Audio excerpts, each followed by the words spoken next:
का बात हो, आज हमार मालिक बड़ा उदास, बड़ा मन मार के बैठल बनी। लागत हो यारी नात रिश्तेदारी से कोनो गलत मैसेज आइल, या फिर फैक्ट्रिया में घाटा लगल हो। घाटा भी ते ससुरा ना लगत हो, गाड़ी पे गाड़ी तो लोड होखा तो। ओह, लागत हमरा से कौनो गलती हो गई भैया। ई खातिर हमारा मालिक बड़ा उदास होके बैठल बानी, लेकिन हमरा से गलतियों न भाई।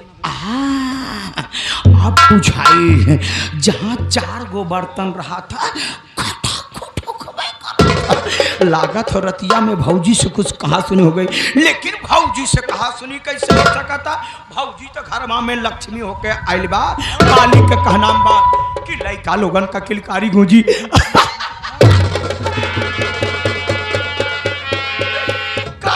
चिंता करे बनी, पहले लइकवा होखे दा मालिक, लइकवा होखे दा। जब लइकवा हो जाई ना, हम बड़ा बढ़िया बढ़िया नाम चुन ले बानी मालिक। लइका हो जाई ना, एको को नाम टिंकू, एको को नाम चंदन, एको को नाम विशाल, एको को नाम अनु।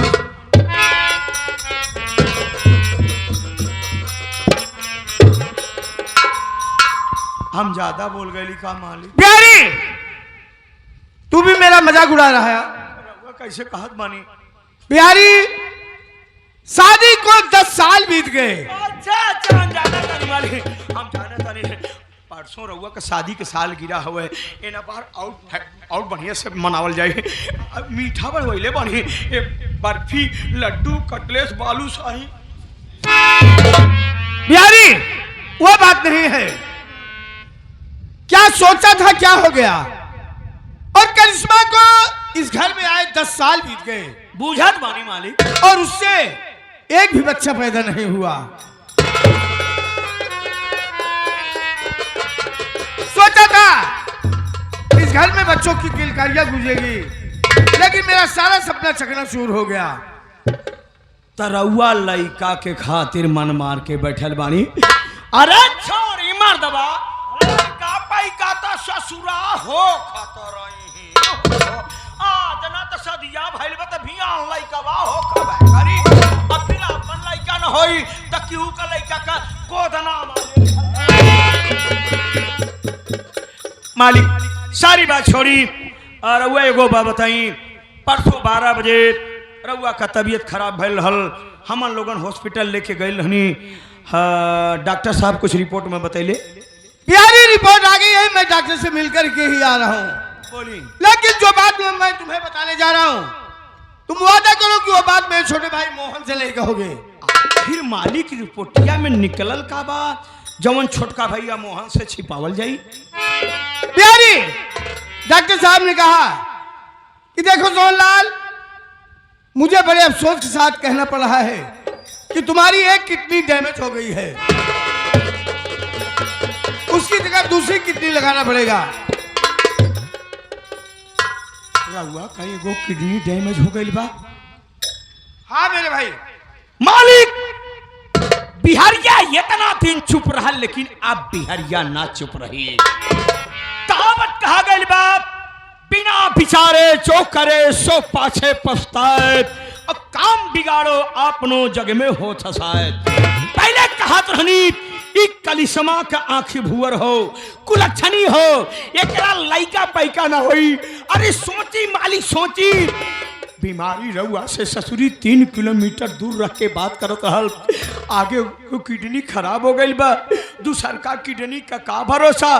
करिश्मा के घर में अले 1 2 3 4 5 ना बल्कि 10 साल बीत गई। 10 साल बीत गई, एक कौ लइका ना भई। अब का लुगा प्यारी, काश उस दिन मैं तेरी बात मान लिया होता तो आज देखने को ये दिन नहीं बढ़ता। एक बात सुन ला मानिक, घर सरवा कितना भी नीमन होखे, घर सरवा कितना भी बड़ा होखे, लेकिन जौना घरा में लइका लोगन का किलकारी न गुजत हो, घर ना साथ पूरा भंगार। तुम ठीक कह रहे हो बिहारी। लेकिन मालिक, एगो कहावत हो कहा गई बाप कि हे किसान कहा का वही, कहा जब सचेता कहना क्या चाहते हो? अब कुछ ना बिगड़ल बा बाबू, रउआ हमार बात मान ले ना, हमार बात मान ले बा बाबू ने, इतना लइका हो जाए, इतना लइका हो जाए भला सेठ हुए ना, चड्ढी न पहना पाइबे। कहना क्या चाहते हो? रउआ हमार बात सुनी।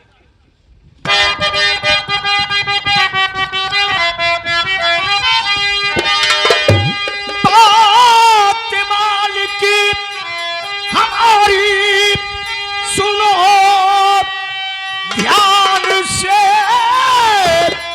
बात मालिक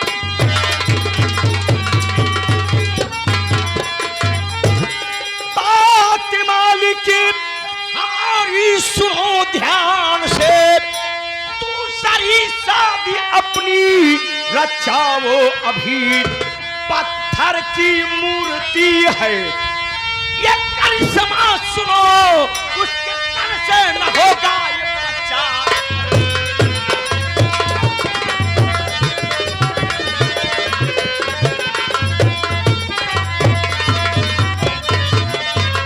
मालिक है वो हमार बात मानी, दूसरा मेहरारू ले आई, ई करिश्मा एगो पत्थर का मूर्ति है बाबू।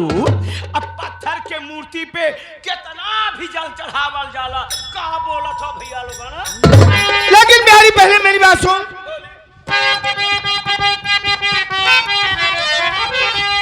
और दूसरी शादी मुझसे न कोई करे, कैसे शादी कराऊंगा मैं? कोई लड़की अगर साथ और दे मेरा, मार कर घर से उसको भगाऊंगा मैं।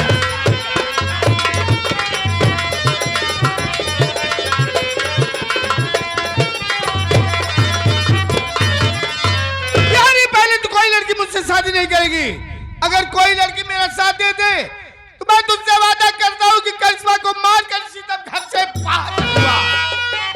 तरौआ सोचा ताली हमार भी हवन होई, चुप रहा मर्दबा, जब तलक बिहरिया जिंदा हो मेरा का काम ही कहाँ हो।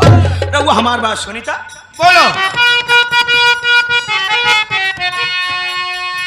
अपने शादी की चिंता न मालिक करो,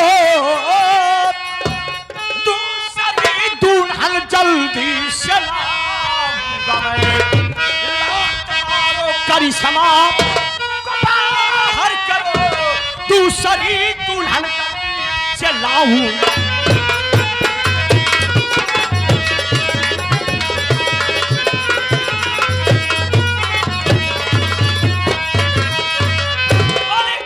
रउआ एक मेहरारू खातिर परेशान बनी ना, ई बिहरिया का वादा हो, हम तोहरा खातिर एक ट्रक मेहरारू ले आई। एक ट्रक और का एक दूसरी का मतलब निकल हो, एक ट्रक मेहरारू ले आई, लाइन लगा के इसे खड़ी करा दे। जवान मेहरारू नीमन होखे, बढ़िया बरियार देखी है, दौड़ के गब्जे हाथ पकड़ ली है, बाकी 2 रुपया, मात्र 2 रुपया दे के भगा दे। अगर ऐसी बात है बिहारी जी मेरी बात सुनो। और दूसरी दुल्हन लाएगा कल मेरे लिए, आज ही उसको घर से भगाऊंगा मैं, मारू लातों से ठोकर, और ये भी इस घड़ी पत्थर की मूरत घर से भगाऊंगा मैं।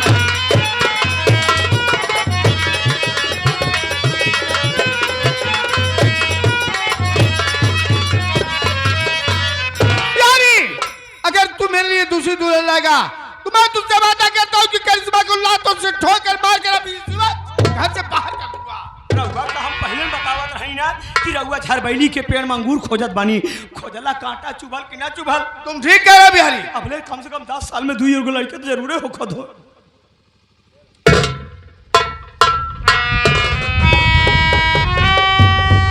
मालिक रउआ तब पढ़ले लिखले बानी, बिहारिया अनपढ़ गमार अंगूठा छाप हो, सोची मालिक दिमाग लगाई जरा, जवान लड़की शादी के पहले अपन मतारी बाप भाई बहन छोड़ के आ सकत है, वो लड़की का कैडर तुम ठीक कह रहे हो बिहारी। हम ठीक है कहिला बाबू, बाबू अरे सोची मालिक, कहूँ ऐसा न हो कि रउआ के दौलत भी आयल हो सकता है। कौनो दिन मालिक सवेरे चाय में जहर मिला के दे दी, रउआ पी ले, मुझे बस सारी दौलत लेके अपना भाई आपके पास चल जाए। ठीक है अरे हम ठीक है कैला बाबू। हे मालिक, मालिक का सही का गलत हो, ससुरी भैया मोहन से ना फुसुर फुसुर बतला। तुम ठीक कह रहे बिहारी। मैंने भी अक्सर देखा है कि मोहन करिश्मा के अगल बगल ही मराता रहता है। अगर थोड़ी देर के लिए कहीं दूर हुआ तो लगा लेगा हरामजादा मोबाइल, बार बार बार बार बार बार बार बार लगाए रहेगा, न किसी को सुनेगा न खाना खाएगा। हे मालिक, ऐसे चक्कर लगावत हो ना जैसे मोर के पीछे मोरनी।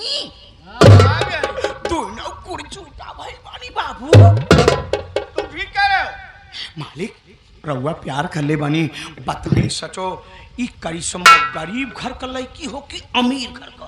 करिश्मा निहायत गरीब घर की लड़की है। गरीब घर का ना, तब तो कहा था नहीं बाबू, अमीरन का खेती, अमीरन का खेती और गरीबन का बेटी का कौनो भरोसा।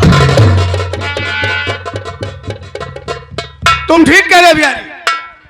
अगर ऐसा बात है बाबू ना, तो बुला ला करिश्मा के बुला के घर से भगवा दा। तोहरा खातिर इतना नीमन मेहरारू ले आई बिना, रोहे गांव में केहू के मेहरारू होई मार दबा। अबे छुटवा,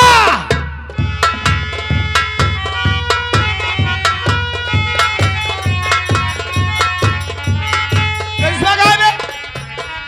वही कमरों में बैठी हैं। बुला से तो। अच्छा आप बैठा, बुला देते हैं। हाँ बड़ी भाभी जी, आपको बड़े भैया जी बुला रहे हैं।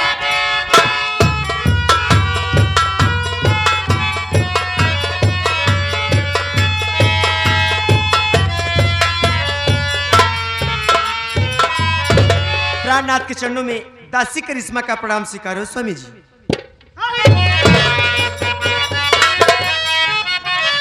क्या बात है? अरे निकल जा घर से मेरे चंडाल, निकल जा घर से मेरे चंडाल, नहीं अभी पैदा हो।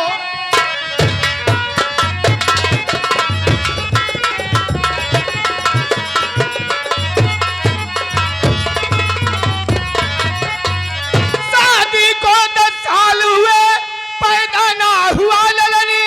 अरे जा चली जा घर से मेरे, मान ले मेरा बचन, वरना मार कर करूं बिहार, वरना मार कर करूं बिहार, नहीं अब होगे।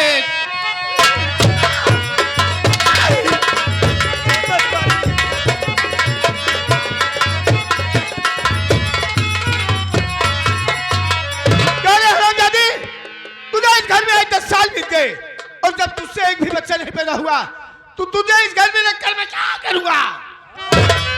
स्वामी जी मेरी बात सुनिए।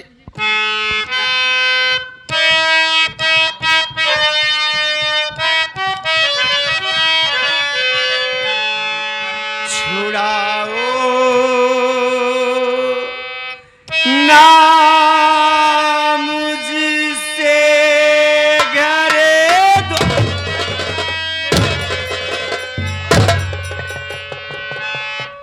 छुड़ाओ ना मुझसे घरे द्वार, कहाँ जाऊंगी किसके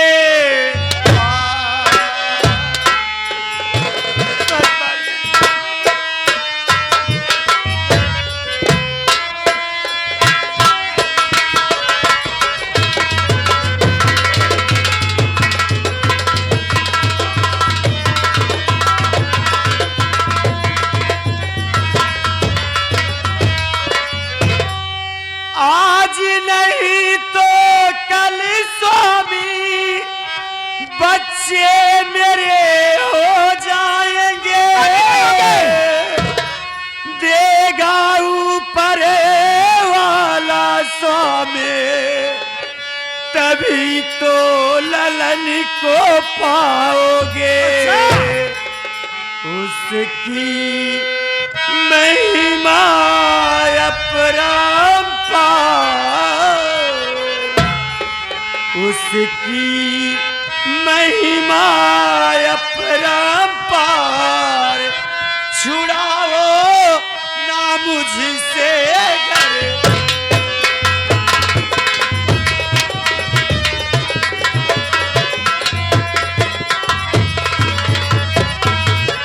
मैं तेरी सूरत नहीं देखना चाहता।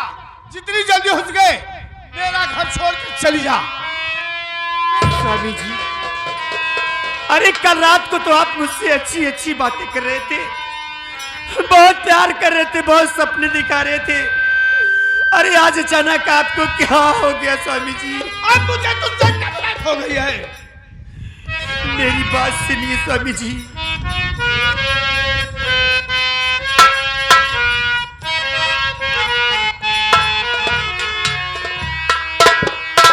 हमसे सजना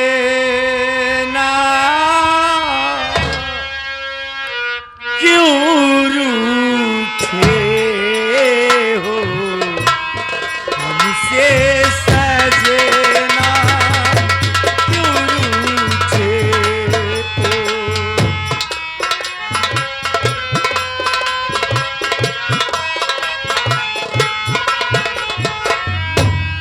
हमसे सजना क्यों रूठे हो, हमसे सजना क्यों रूठे हो।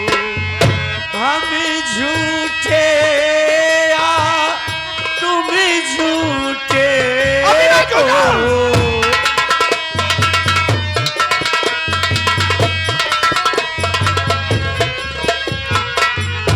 हम झूठे या तुम झूठे हो, हमसे सजना क्यों रूठे।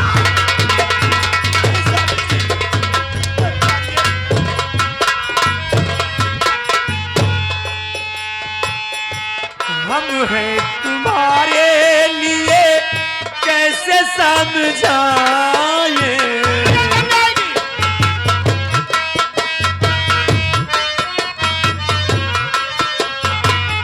हम हैं तुम्हारे लिए कैसे समझाएं। क्या है बेकरारी मेरी कैसे बतलाएं।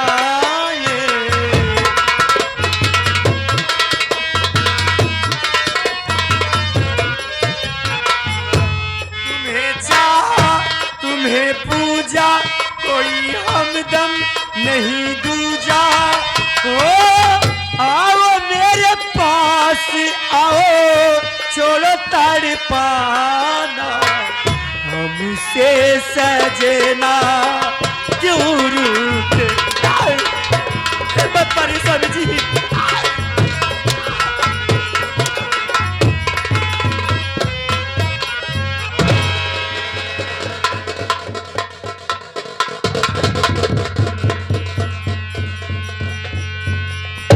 भैया, आखिर भाभी से आज ऐसी कौन सी गलती हो गई है जो आप इस तरह भाभी माँ को मार रहे हैं? ये बता दो है कि सलाम जाति को आए इस घर में 10 साल हो गए। जब इससे एक भी बच्चा नहीं पैदा हुआ तो इस सलाम जाति को रख करके मैं क्या करूंगा? भैया, मैंने आपसे कभी भी किसी भी बात को लेकर कभी बहस नहीं किया भैया। भैया जरा सोचो ना भैया, अरे बचपन में माँ बाप के गुजर जाने के बाद अरे बाप का प्यार मुझे आपने दिया है भैया, पर भाभी बात जब से इस घर में आई है भैया, मुझे माँ की कमी महसूस नहीं होने दी।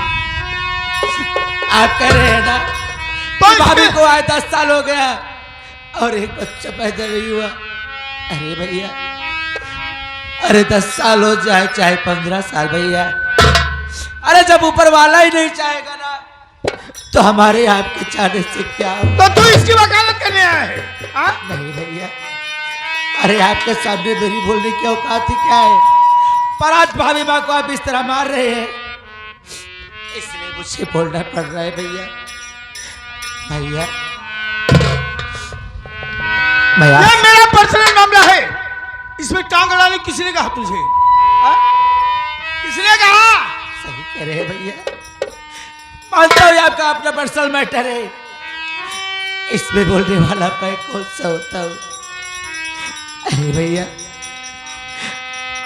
मैं भी तो इसी घर का हूं ना, अरे आपका भाई हूं ना, क्या मेरा बोलने का इतना तबीयत क्या नहीं बनता? भैया, मैं आपसे कुछ कहना चाहता हूँ। बात क्या कहना चाहता है?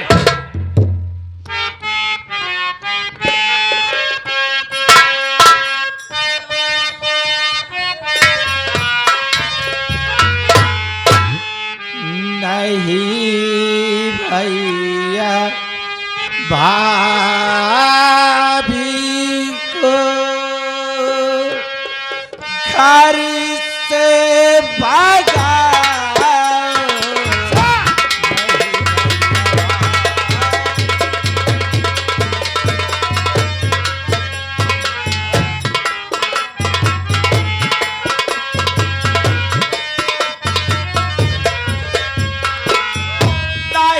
भैया भाभी को घर से भगाओ, नहीं भैया भाभी को घर से भगाओ, कहाँ जाएगी भाभी, कहाँ मन जाए?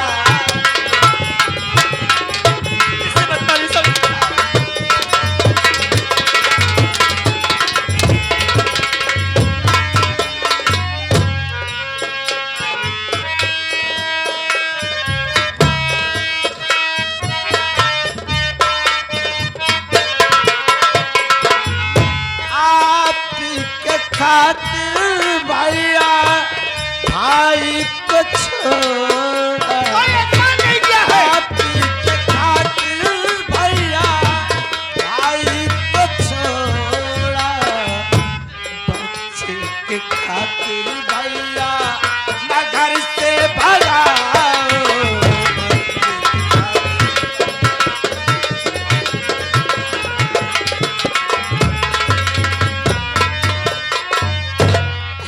सोचो ना भैया, अरे भाभी मैं इस घर में आई तो किसके लिए?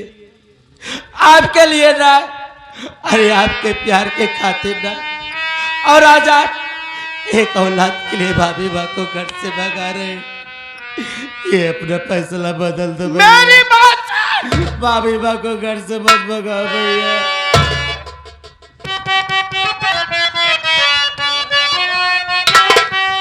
नहीं फैसला बदल सकता हमारा,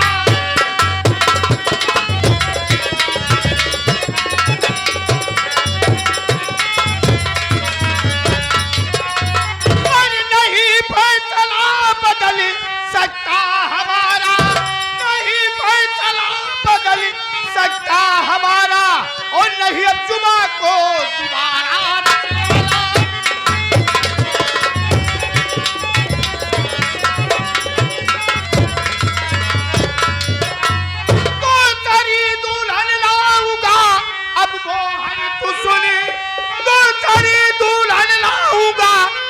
मोहन तू सुन, अरे उसी से पैदा होगा बेटा हमारा।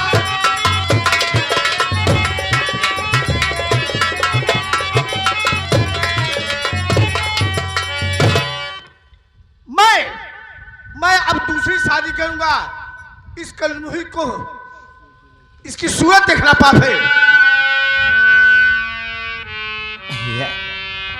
शनि आप अपनी दूसरी शादी करेंगे भैया? भैया, अरे क्या गारंटी है कि आप अपनी दूसरी शादी करें तो उसके कोख से बच्चे हो जाए? दूसरी करूंगा, तीसरी करूंगा, चौथी करूंगा, पांचवी करूंगा, जब तक बच्चा नहीं पैदा होगा तब तक शादी करता रहूंगा। और कान खोल करके सुन ले, इस वक्त मैं फैक्ट्री जा रहा हूँ, और सलाम दादी को समझा देना कि मैं फैक्ट्री से वापस आऊं तो मुझे इसकी सूरत नहीं दिखाई देनी चाहिए, वरना इसकी पोटी पोटी काट कर कुत्तों